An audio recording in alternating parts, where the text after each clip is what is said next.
Hi ಎಲ್ರಿಗೂ ನಮಸ್ತೆ. ಮತ್ತೊಂದು ಮಿನಿ ವ್ಲಾಗು. ಬೆಳಗ್ಗೆ ಪೂಜೆ ಮುಗಿಸ್ಕೊಂಡಿದ್ದೀನಿ. ಇನ್ನು ಟಿಫನ್‌ಗೆ ರೊಟ್ಟಿ ಹಾಗೆ ತುಪ್ರಕಾಯಿ ಪಲ್ಯನ ಮಾಡ್ಕೊಳ್ತಿದ್ದೀನಿ.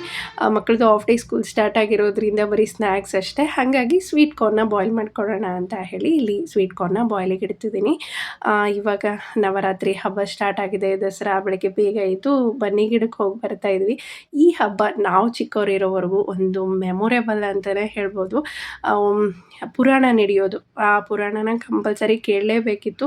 7 ಗಂಟೆಗೆ ಹೋಗ್ಬಿಟ್ಟು ಎಣ್ಣೆ, ಬತ್ತಿ, ಊದಿನ ಕಡ್ಡಿ ತೊಗೊಂಡು ಹೋಗಿ ಕೂತ್ಕೊಂಡು ಮುಗಿಯೋವರೆಗೂ ಇದ್ದು ವಾಪಸ್ ಬರ್ತಾಯಿದ್ವಿ. 9 ದಿನ ಪುರಾಣ ಕೇಳೋದ್ರಿಂದ ಪುಣ್ಯ ಬರುತ್ತೆ ಅನ್ನೋದೊಂದು ನಂಬಿಕೆ. ಕಂಪಲ್ಸರಿ ಹೋಗಲೇಬೇಕಿತ್ತು. ಮಿಸ್ ಮಾಡೋಂಗೇ ಇರಲಿಲ್ಲ.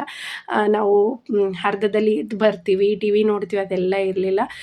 ತುಂಬಾ ಒಂಥರ ಇವಾಗ ಎಷ್ಟು ಅದನ್ನು ನೆನ್ಪು ಮಾಡಿಕೊಂಡ್ರೆ ಮುಖ ಎಲ್ಲ ಅರಳುತ್ತೆ, ಖುಷಿ ಆಗುತ್ತೆ. ಇವಾಗೆಲ್ಲ ಒಂದು ಸ್ವಲ್ಪ ಟ್ರೆಂಡಿಂಗ್ ಆಗೋಗ್ಬಿಟ್ಟಿದೆ. ಪ್ರತಿದಿನ ಒಂದೊಂದು ಥರ ಬಟ್ಟೆ ಹಾಕ್ಕೊಂಡೋಗಿ ನಾವು ಪೂಜೆನ ಮಾಡ್ತೀವಿ. ಅದ್ರ ಮಧ್ಯದಲ್ಲಿ ಭಕ್ತಿ ಅನ್ನೋದನ್ನೇ ಮರ್ತೋಗಿದ್ದೀವೇನೋ ಅಂತ ಕೆಲವೊಂದು ಸರಿ ಅನಿಸುತ್ತೆ.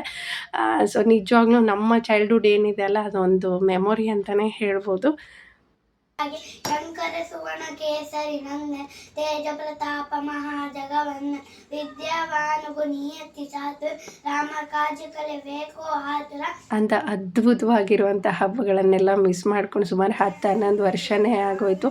ಖಂಡಿತ ಇಂಥದ್ದೇ ಮೆಮೊರೀಸ್ ಎಲ್ಲರ ಕಡೆನೂ ಇದ್ದೇ ಇರುತ್ತೆ. ಯಾರ್ಯಾರೆಲ್ಲ ಯಾವ ಥರ ಹಬ್ಬನ ಸೆಲೆಬ್ರೇಟ್ ಮಾಡ್ತಾಯಿದ್ರಿ ಅಂತ ಕಾಮೆಂಟ್ ಮುಖಾಂತರ ತಿಳಿಸಿ. Please subscribe.